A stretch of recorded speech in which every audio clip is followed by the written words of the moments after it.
Nice. Matt, how you doing today? Good, good. How's it going, Nestor? Pretty well. Matt, okay, we are getting very close to the last two concepts for the Curiosity project. And today we are exploring the content, the creation of elements and the creation of the hard part, the hardware in the process, in the content production. So, what can we say about the content production of this month? Yeah. So this seventh part of the Curiosity Project, the what if writing or the content and publishing component, it actually kind of goes back to the start. So before I became an entrepreneur, in fact, the reason I became an entrepreneur, I was a writer before. I was a professor and a writer, and I always talk about as my development as a writer. One of the things I learned that if I wanted to continue writing was I had to essentially become an entrepreneur. So that's kind of what at least gave me the initial nudge over there. So writing has always been kind of close to my thoughts, let's say. And of course, any writer or content producer, and I need to keep changing my language here because, I'm living in the past like 10, 15 years ago when it was all about writing and maybe publishing. And now it's all about content creation, which could include writing, videos, different forms of media. So really kind of think of along those same lines. And if you're a content creator, man, you know the power of curiosity. So content creators rely on curiosity as much as anyone, and they probably know, honestly, they probably know more about curiosity than I do, whether they realize it or not. So part of the idea is how do we include them, how do we include that aspect of curiosity into this larger project? So I thought, well, why not do something like a content, we're already doing R&D, let's do content and publishing. And by that, of course, the educator in me, I keep going back to the teaching or the crafting of writing. So I'm thinking, first of all, this would be a place, whether it's writing or other content creation, how you can use curiosity-based thinking and the curiosity-based thinking processes to help you become a better writer, to help you become a better content creator. How does the what to wow help you outline a content project, stuff like that. But and of course, based on the background education, I've got lessons, workshops, all kinds of stuff ready to go to help people not only and as a published writer, I kind of have some understanding of how the industry works as well. So I thought, what if we could connect all of these under the name of curiosity and see if we could again intentionally create not just more but better content rooted in curiosity, help people who are curious to become content creators on methodologies and ways that they can do that. And then lastly, because we've discussed before, we want this to be a business. Well, what if we don't just help people create better content, but let's get in the game. Let's publish.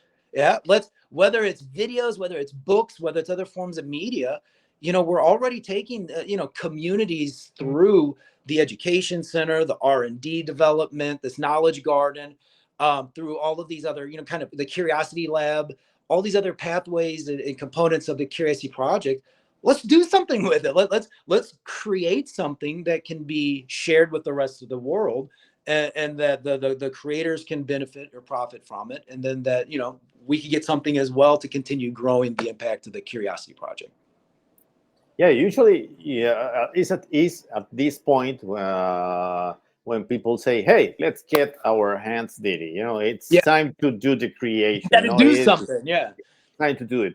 But and of course, this is something that you will find everywhere, not just on the web, but traditionally. Anytime you are learning anything, it doesn't matter what's the thing that you are learning. It's the time to go to the real action. Yeah. And many people, and I will say, and I will include myself in that group, because I remember now, okay, now I have the concepts, now I understand the thing, now I have the theory, and now I'm pretty much like an expert in the academics level. Uh-huh. But now I need to produce the thing, and now I need to produce the conference. Now I need to create the car. Now I need to build a house. Now I need to build a company. Uh, and for many people, that's the really hard part, because you say, yeah, I want to create content. I want to create an article. I want to write a book. But if you do not have the theory and the process Mhm. and the information that you require to create that stuff is really hard. But now we are at the point where you already have all those concepts, all you already have all the knowledge, Mhm. but we need to go to the real action. So Yep. basically, it's okay, let's try to create the content. But the beauty in this curiosity process is that you have the tools, you have the what to wow, you have Yep. the community of college, the knowledge, you have the creation of tools, uh, and it's time to elaborate, and it's time to document, do the Yep. documentation of the process, and now you have the content. That's the beauty. Because if you are using the what to want in your specific area, in your specific area of knowledge, or on the specific problem that you are trying to solve in your community, and you document the process, now you are Mhm. creating content. So that's the first approach. Because at the end, there's no, I would say, value at all in all the effort that you have been putting in the previous elements, if you are not if you don't have not just the willingness, but if you are not creating stuff. And with the thing with knowledge, and the thing with curiosity, and the thing with everything that is based on the in our brain, it need to externalize the things that you already have at internal level. So that's where you are now. So basically, let's talk about some motivations to do that work, Matt, because there of course many people have different restrictions, or different there are different levels, and they would say, no, I'm not the type of guy who want to do the creation of content.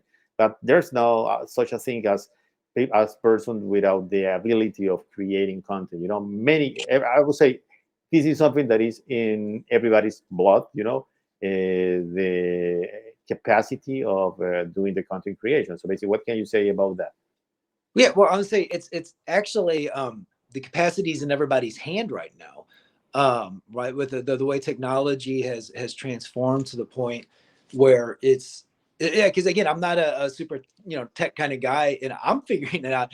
And you see other people who are able to figure it out. We have the tools, yeah, to create content. Again, written, video, other mediums for sure, and a couple things listening to you here got me kind of excited too about how this content and publishing aspect could fit into the larger project. Is one, I like your focus on the doing, right? I always talk about what makes curiosity based thinking different than just raw curiosity is it has a bias toward action. So again, every Hmm. single one of the curiosity based thinking processes, there's some sort of do to it. It's not just staring at the ceiling and going, I wonder what if. It's turning that what if into a what is. And one thing is anytime when we talk about publishing or content creation, it's also kind of like that press enter moment, or press send. It's like, all right, not only is it done, but you had to have done something. But most importantly, others are going to see it, or others are going to react to it, or you're going to get feedback, or you're going to you're going to get tested, or it's going to get tested. And I think that's good for not just curiosity, but the creativity process. Um, but also, we also talk, or at least I share a lot about the connection between curiosity and the compulsion to share. That when you're really curious and you're going through this curiosity journey, one of the side effects is you got to tell other people about it. We were talking about the allegory of the cave in videos past, where when you uncover the truth, it's so powerful. It's compulsory to tell somebody else, even if you shouldn't, even if there's consequences that you can't hold it inside yourself, right? So I see the content creation or publishing as really a side effect, or proof of being curious. It's, hey, you really were curious because look, you created something, you published something, you went through the whole process, you executed, right? And now it's out there. And then big picture wise, it's great for the project. It's great for the community, because the more people who are sharing their what they created from their curiosity, or from using the curiosity project, that's more people coming back and going, hey, I want some of that. I want to try that. I want to sign up for one of those classes, or I want to participate in one of the events, or buy one of their books, or whatever else.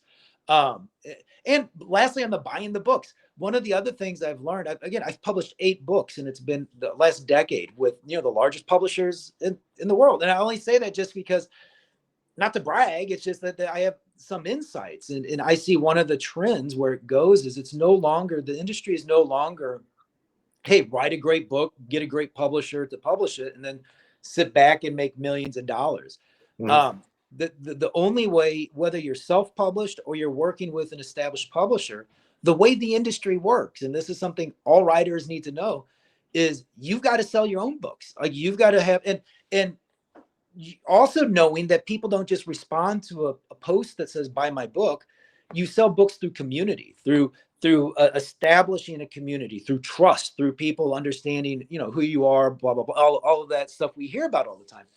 And it occurred to me, if we're creating this curiosity project and it's really working on all cylinders, every other aspect of it's working as planned, we'll have an incredible community. Like, we'll have a community that could do all kinds of things. And I guess, again, the writer in me thought, well, if we've got this amazing community, let's start publishing books. Let's start publishing content. Let's start creating things that can not only feed our community but celebrate it, and have. And then again, we talk about efficient machinery. Yeah. Then this curiosity is a clean burning machine, because the content's coming from within the community to promote it out, right? So we're not selling the thing. It's self-evident, like the people within it are creating content that others want to be a part of. So I just kind of like the beauty of the entire curiosity project, all these different components working together, and when they work together, there will be content to share, and a community to carry that content and do something really amazing with it. Yeah, usually, just listening to you very carefully, usually there's some worries when people face the challenge of create content creation, because they will say, "Oh my God, this type of content might be protected in a certain way. If I'm not very careful, maybe I'll be sued in the future by the original author of the concept." But one of the things that actually I always liked this project that you have made from since, I don't know, almost 15, almost 20 years now, almost 15 years, I think. Yeah, yeah, yeah. It's the real infrastructure of knowledge of this is the community. It's not just about the owning the total rights of the concepts, but it's creating the tools in order that the community can have a better approach to what is curiosity as a tool of a creation of knowledge or learning, and implementation, investigation, innovation, everything around the I would say the human knowledge. So basically, I would say people, they'll feel free to create knowledge, feel free to use the basic tools that actually we are providing to you to have this conversation around curiosity. Of course, all the tools are should be used as a guidance, Yep. to to be on your own discovery path, because the more things that you are letting yourself to discover, uh, I would say a better curiosity person you'll become, Yep.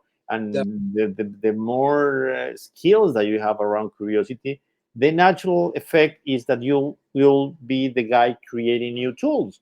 So I would say, don't get very upset, worry about this of getting sued by Matt or Nestor.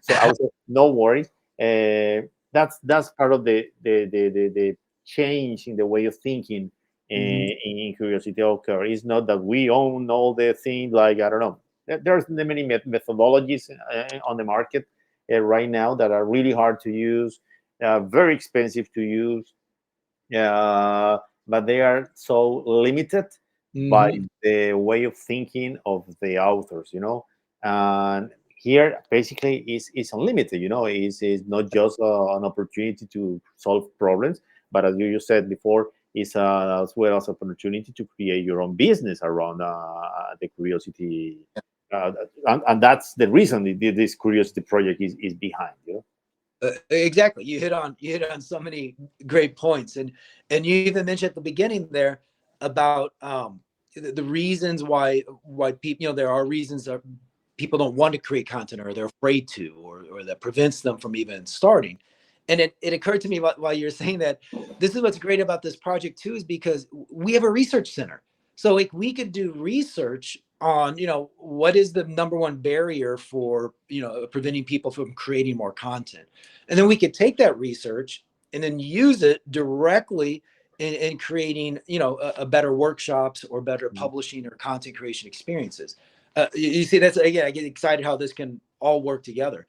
And like you mentioned, well, if the number one fear is how do I reuse someone's work, or how do I prevent getting sued, whatever else? Well, maybe what we find is what we need to do is create like a basic handbook.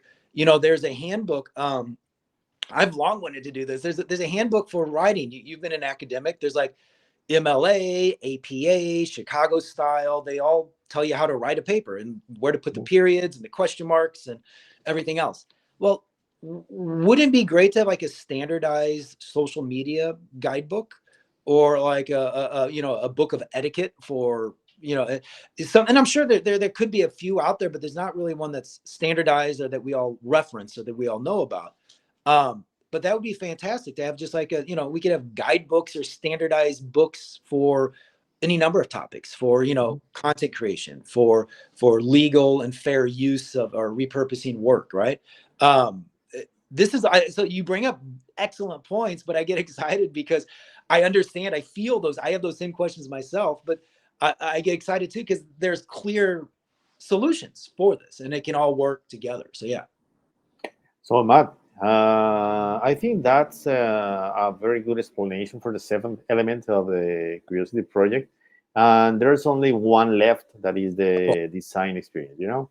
Yeah. So, the last one, it's, I would say, one of the most amazing things Well, in this thanks. Yeah, the project. fun goes back to the beginning. It's kind of where it all Yeah. started. So, okay, next time we'll go deeper. We'll go deep on the design one and design experience as the last element of the Curiosity project. And of course, we'll be doing a wrap up of this all concepts.